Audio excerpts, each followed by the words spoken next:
గమనించండి ప్రియ దేవులారా, పాలు తేనెలు ప్రవహించు దేశానికి ప్రయాణం చేస్తూ వాళ్ళు ఏమంటున్నారంటే ఆ దేవాది దేవుణ్ణి తక్కువ చేసి మాట్లాడుతున్నారు.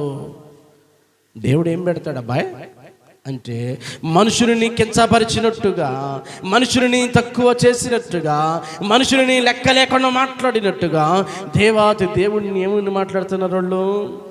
ఈ అరణ్యంలో ఆయన ఆహారము సిద్ధపరచగలడా అని ఆయనకు విరోధముగా మాట్లాడిరి.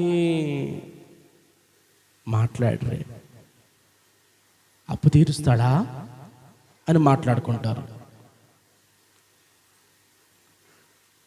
లేరా పని చేస్తాడంట అబ్బాయి అని మాట్లాడుకుంటారు. ఇంకా వేరే వేరే విధాలుగా వ్యతిరేకంగా మాట్లాడుకుంటేనే మనిషికి అంత బాధ కలిగితే దేవాది దేవుణ్ణి తక్కువ చేసి మాట్లాడుతున్నారు. ఇప్పుడు ఆయన ఏం చేస్తాడు? ఇప్పుడు పని చేస్తున్నారు అనుకో, మెరిసి మిరగాయలు కొయ్యదు అసలు ఎప్పుడు చూసినా గంప నిండదు, బొచ్చు నిండదు, తర్వాత గోచం నిండదు, ఎదురు కొయ్యాలంటున్నావు అనుకో, ఒక్కసారికి కోపం వచ్చి ఏమంటారు, నువ్వు వచ్చింది చూసారా డైలాగ్, రామ్మ చూద్దాం. చూసారా దేవుని సన్నిధిలో ప్రియమైన బిడ్డలారా ఎంతగా ఆయన్ని అవమానపరిచారో. దేవుని మందిరమును ఆయన విడిచిపెట్టడానికి గల కారణం ఏమిటంటే దేవుని సన్నిధిలో ప్రియమైన బిడ్డలారా దేవుణ్ణి తక్కువ చేస్తా ఉన్నారు. ఆయన ఎలాంటి వాడు?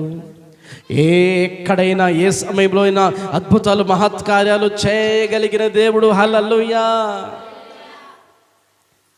ఆరిన నేలలోంచి నడిపించగలిగిన దేవుడు.